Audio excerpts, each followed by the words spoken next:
स्वागत है आपका।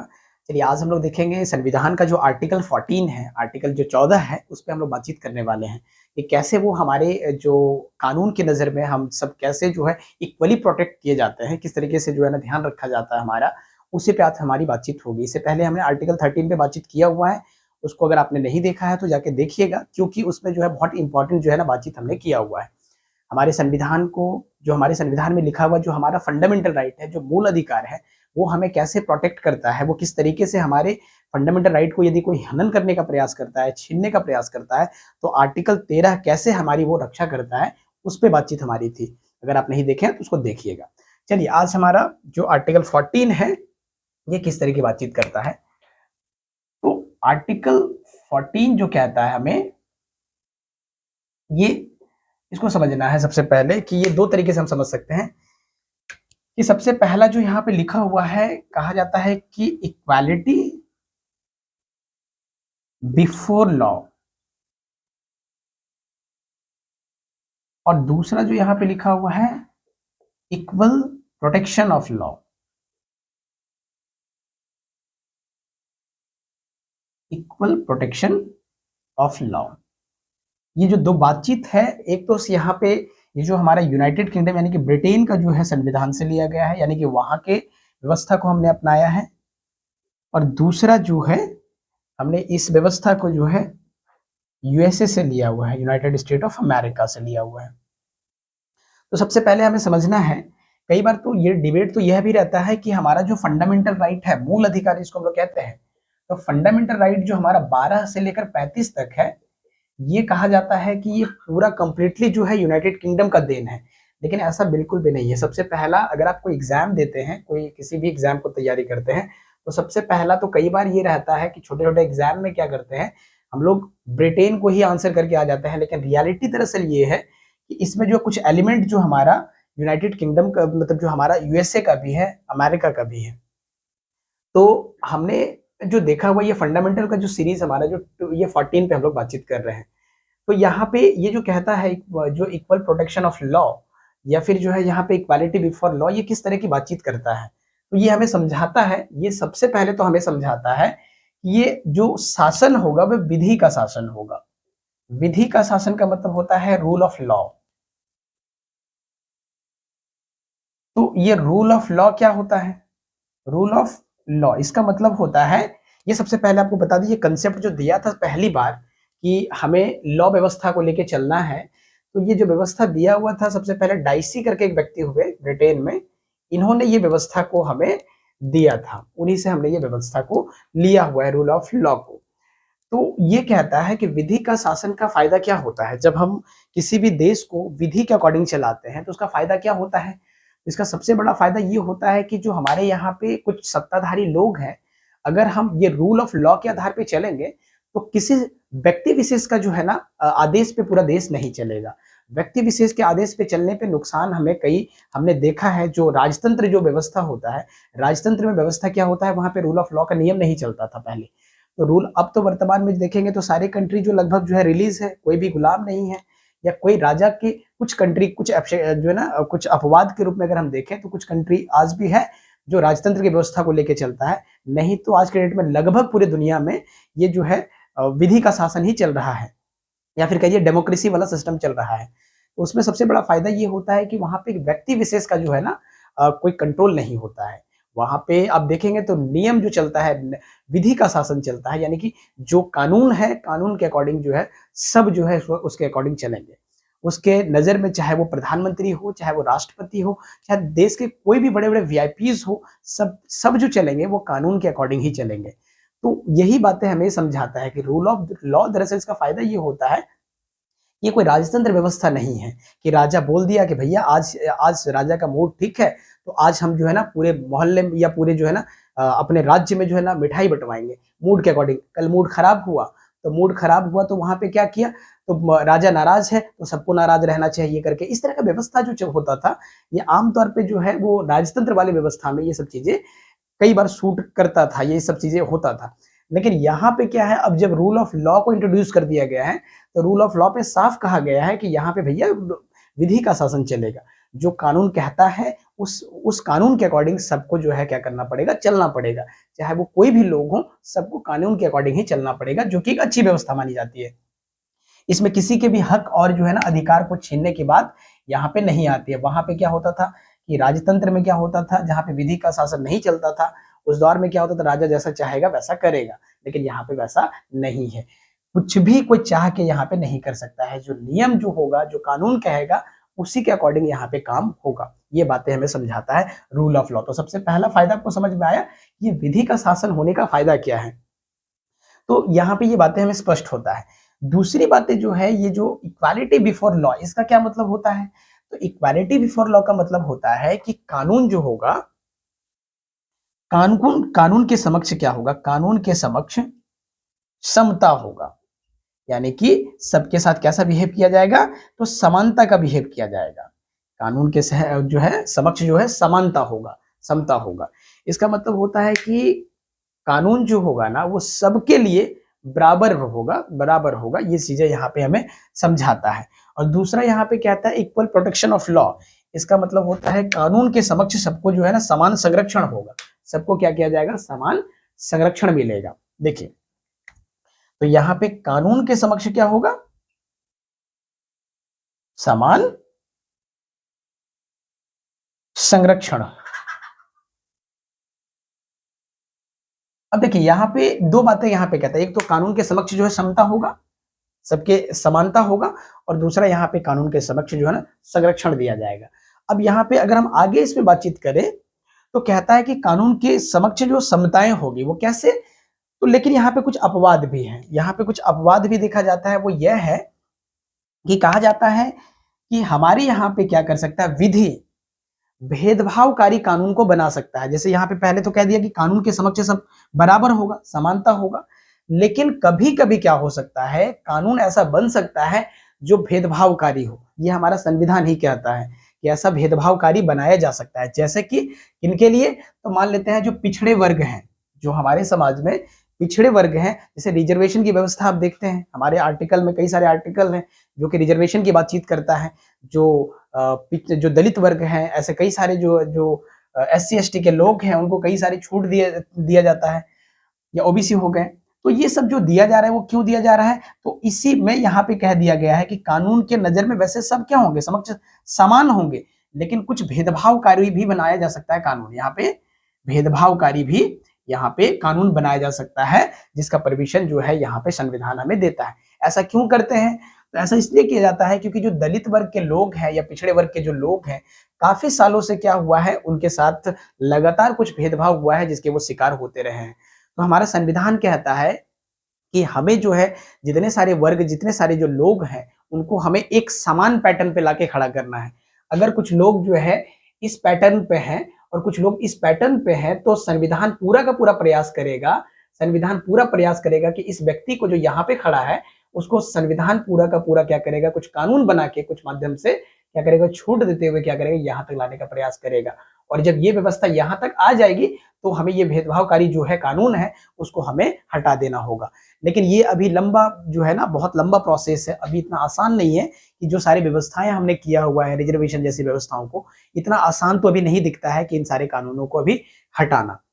लेकिन ये चीजें हमने क्यों किया हुआ है, ताकि जो जो दबे लोग हैं, जो दलित वर्ग के लोग हैं, ऐसे जो पिछड़े लोग हैं, इनको क्या करना है, एक समान अधिकार देते हुए, क्या एक ऐसा जो है ना कुछ विशेष छूट देते हुए क्या करें, जो व्यक्ति यहाँ पे खड़ा हुआ है, उसको हम इस पैटर्न पे लाके खड़ा करें।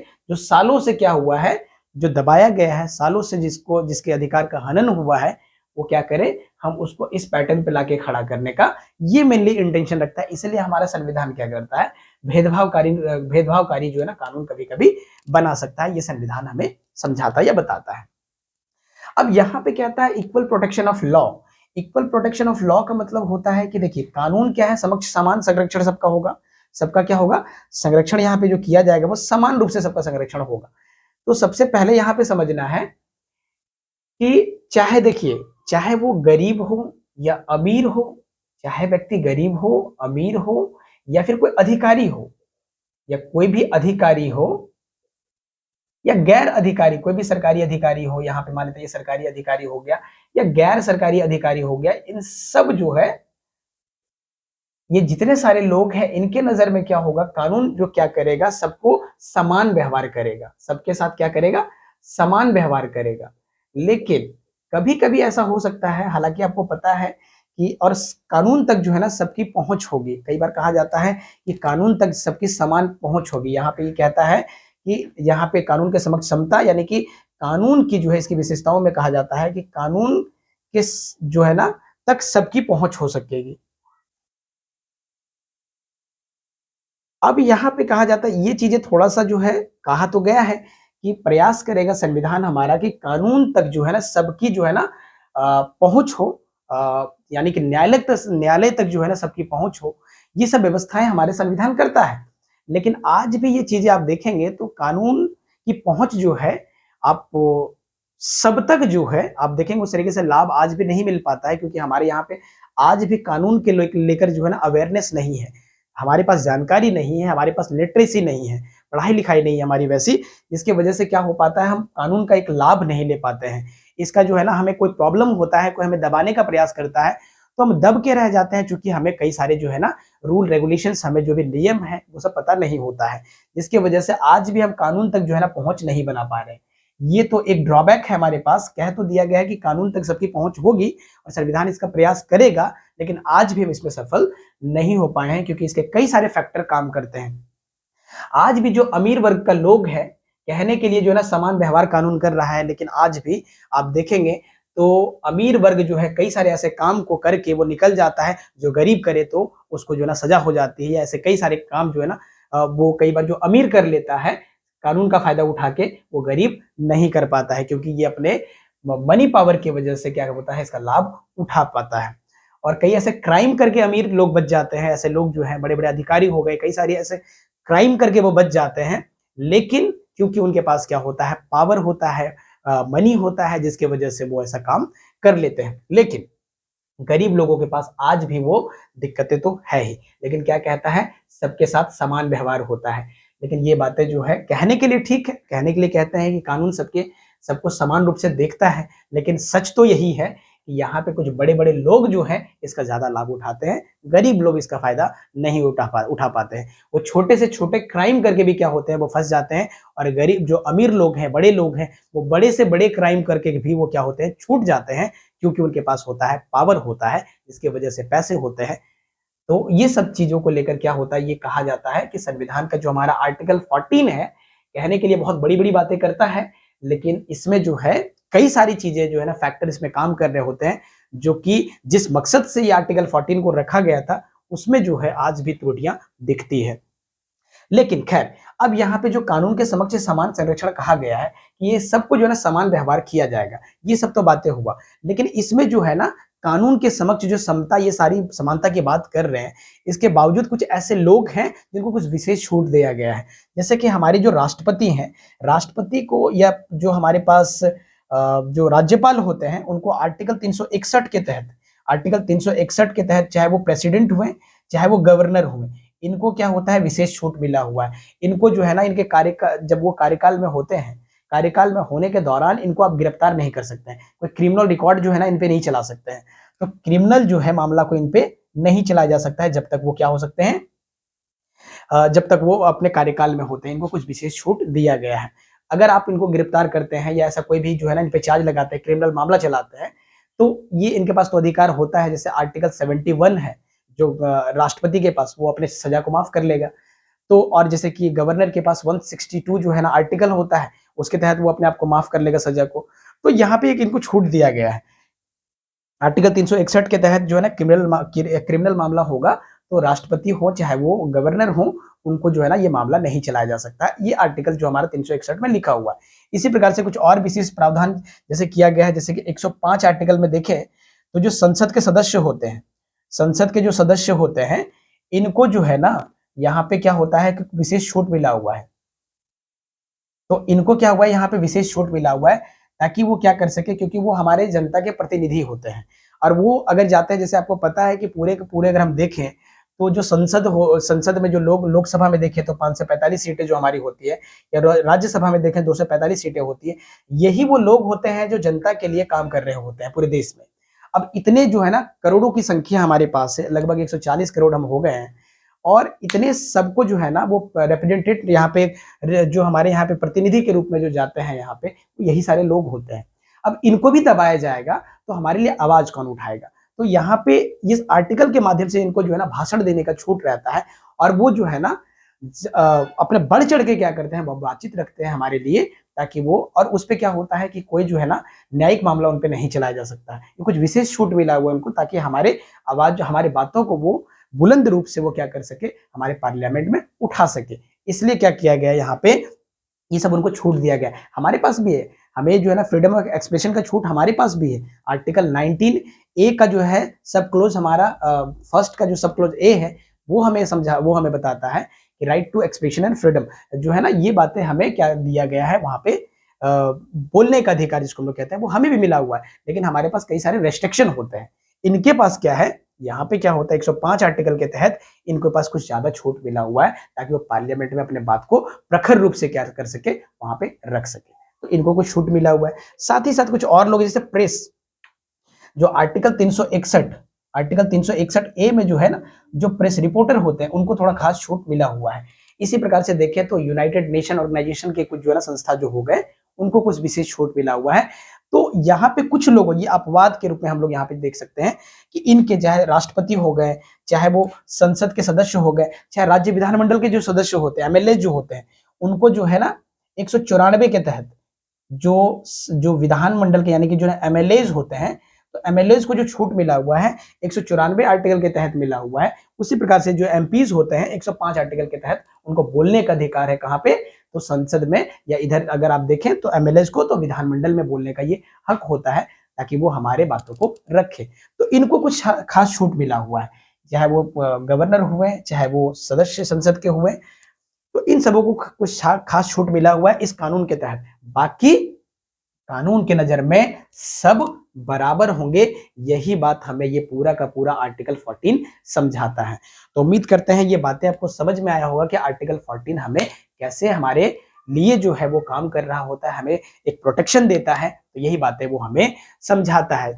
लेकिन कुछ भेदभावकारी जो है ना कानून भी है, ताकि ये क्या करे, ये जरूरी भी है। एक प्रकार से आप देखें तो संसद सदस्य को अगर हम बोलने का अधिकार नहीं देते हैं तो हमारे लिए वो कैसे बोल पाएगा। तो ये सब हमने छूट यहाँ पे व्यवस्था दिया हुआ है। लेकिन जैसा कि मैंने पहले भी कहा, आप सब जानते हैं कि कहने के लिए सारी बातें करते हैं कि समान व्यवहार करेंगे कानून के रूप से, हम सबके साथ जो है ना कोई भेदभाव नहीं करेंगे। लेकिन भेदभाव तो हो ही जाता है कि अमीर लोग जो है ना बड़ा से बड़ा क्राइम करके, जैसा कि मैंने कहा, कि बच जाते हैं। लेकिन गरीब लोग जो है ना छोटे छोटे क्राइम भी करके वो फंस जाते हैं, क्योंकि उनके पास पावर नहीं होता है, जो है ना पैसे नहीं होते हैं। ये सारे रीजंस तो यहाँ पे आपको देखते ही हैं।